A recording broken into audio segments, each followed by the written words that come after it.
Olá pessoal, tudo bem? Sejam bem-vindos de volta aqui no nosso curso de Java.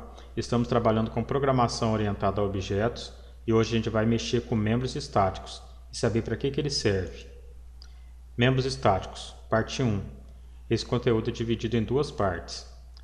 Quando a gente cria uma classe, a gente vê que essa classe ela é dividida em três partes: nome da classe, atributos e métodos.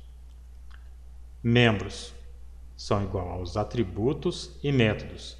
Temos aqui o nome, o preço e a quantidade, que são os atributos dessa classe. E temos aqui o valor total no estoque, adicionar produto e remover produtos, que são os métodos ou funções. A gente já viu isso numa aula passada. Membros estáticos, também chamados de membros de classe, em oposição a membros de instância. O que é isso? Membros de instância, a gente já viu aqui em aulas passadas. Por exemplo, quando a gente criou lá a classe triângulo, a gente teve que instanciar a classe triângulo para poder acessar ali os seus atributos e os métodos. Já com os membros estáticos, a gente não consegue fazer isso. Mais para frente a gente vai fazer na prática e a gente vai entender direitinho. São membros que fazem sentido independente de objetos. Não precisam de objetos para serem chamados. São chamados a partir do próprio nome da classe. Temos aqui algumas aplicações comuns, por exemplo, em classes utilitárias. A gente já usou, quando a gente foi calcular ali a fórmula do triângulo, a gente pegou ali o math.sqrt, certo? A gente chamou aqui esse sqrt através do nome da classe. A gente não precisou de objeto para isso. É isso que eu estou querendo dizer aqui em cima, ó. São chamados a partir do próprio nome da classe. A gente não precisa instanciar para chamar. A gente só pega o nome da classe, tá? E faz essa operação. E ele é comum também em declaração de constantes. A gente vai ver isso daqui a pouco. Uma classe que possui somente membros estáticos pode ser chamado de classe estática também. Essa classe não poderá ser instanciada, certo? Temos aqui um exemplo de uma classe, triângulo, e temos aqui o x e o y, que são as instâncias dessa classe. Aqui vocês podem perceber que para a gente poder acessar os atributos da classe triângulo, a gente teve que instanciar a classe triângulo. Então, o triângulo x, ele acessou aqui os atributos, o y também. E para a gente acessar a função área, a gente teve que instanciar aqui também o x e o y, para poder pegar aqui a área para fazer o cálculo do triângulo para a gente. Isso não é possível com membros estáticos, só com membros de instância, que no caso aqui o triângulo. Temos aqui um exemplo de um problema.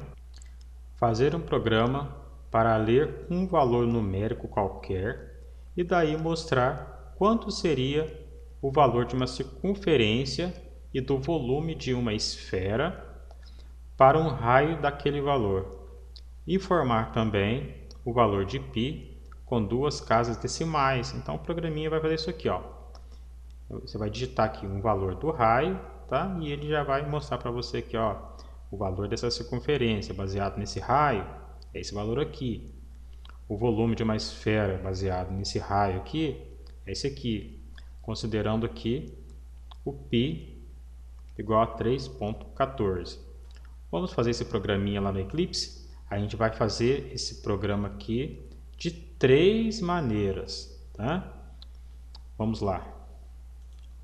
Eu já criei aqui um projeto aqui no Eclipse, que eu chamei aqui de circunferência, tá? Já declarei o bloqueio e o scanner e já fechei aqui. Então, seguindo aqui o que o programinha tem que fazer, entre com o raio. Então vamos lá. Vamos ver aqui. Vou colocar aqui um sysout entre com o raio. Então vou declarar aqui o raio, double, raio, recebendo sc, ponto, next double. Agora temos aqui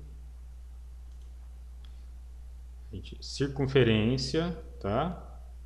Volume e π. Vamos lá.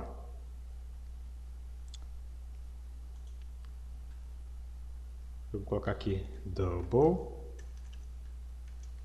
c de circunferência é igual circunferência,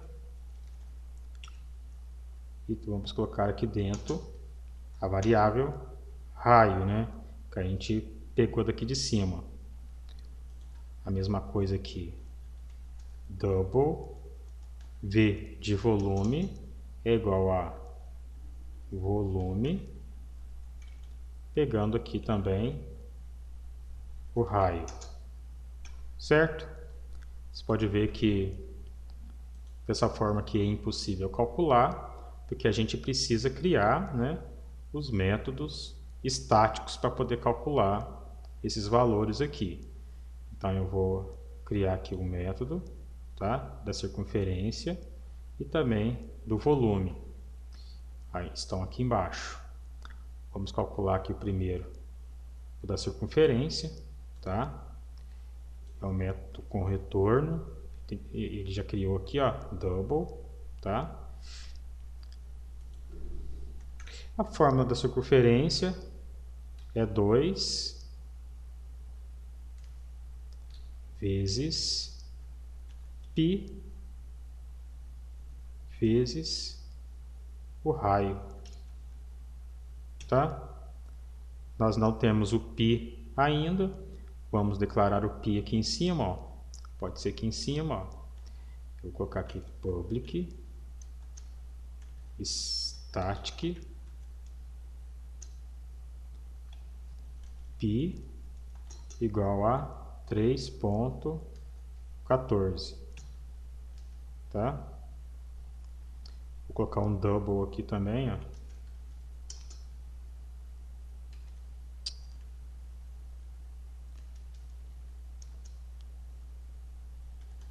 Double, tá? E para falar que esse π ele é uma constante, depois do estático aqui eu vou colocar o final, certo? É uma boa prática colocar todas as nossas constantes com letra maiúscula, tá? Para se referir a uma constante. Esse final aqui é muito usado, ele serve para falar para o usuário, para o programador, que esse valor aqui é uma constante, ela não poderá ser alterada durante todo o nosso programa. Bom, já sumiu aqui o erro que tinha dado. Agora a gente vai calcular aqui o volume de uma esfera. Então é 4 vezes π vezes o raio ao cubo, que é o raio 3 vezes, né? Vezes raio, vezes raio. E vamos dividir por 3. Assim a gente consegue encontrar o valor do volume de uma esfera. Eu vou fazer uma brincadeira aqui, ó. Eu vou apagar esses 3 raios que eu coloquei aqui. Aproveitar que a gente está mexendo com membros estáticos. Então eu vou chamar um membro estático aqui. Vou fazer uma brincadeira aqui, ó. Vou colocar o math.poll, tá? E vou chamar aqui, ó, o raio elevado a 3, né? Porque é o raio ao cubo dividido por 3. Então, ele tende então também a trazer para a gente o resultado exato aqui do volume de uma esfera. Então, aqui em cima, vou voltar aqui. vou dar aqui um sysout. Vou colocar aqui um printf, vou chamar aqui circunferência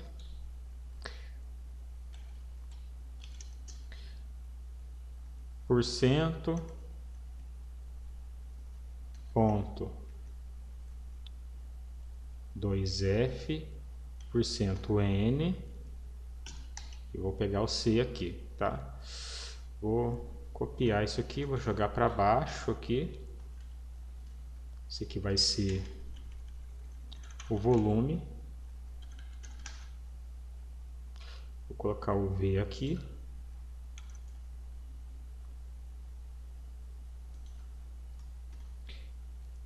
Vou colar aqui. Esse aqui vai ser o π, tá? Vou colocar o π aqui. E vou colocar aqui valor de π. Vamos rodar esse programa e vamos ver o que acontece. Botão direito aqui em cima de Program, Run as Java Application. Está pedindo o valor do raio, vou colocar 3. Beleza, lá. Ele deu um valor aqui, ó, 18.84. Vamos olhar aqui, ó. Aqui deu 18.85 e esse aqui deu 113,10. Aqui deu 113,4. Por quê? Porque o valor do π ele é um valor mais preciso. Você pode colocar aqui 159, tá? Vamos rodar de novo aqui, ó.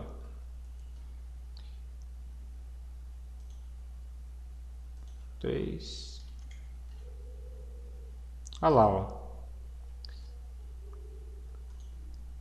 O mesmo do exercício agora. O valor de π aqui é 14,159. Aqui embaixo ele mostrou 3.14. Não mostrou o restante aqui porque a gente limitou aqui, ó, o valor de π para ser exibido com apenas 2 casas decimais.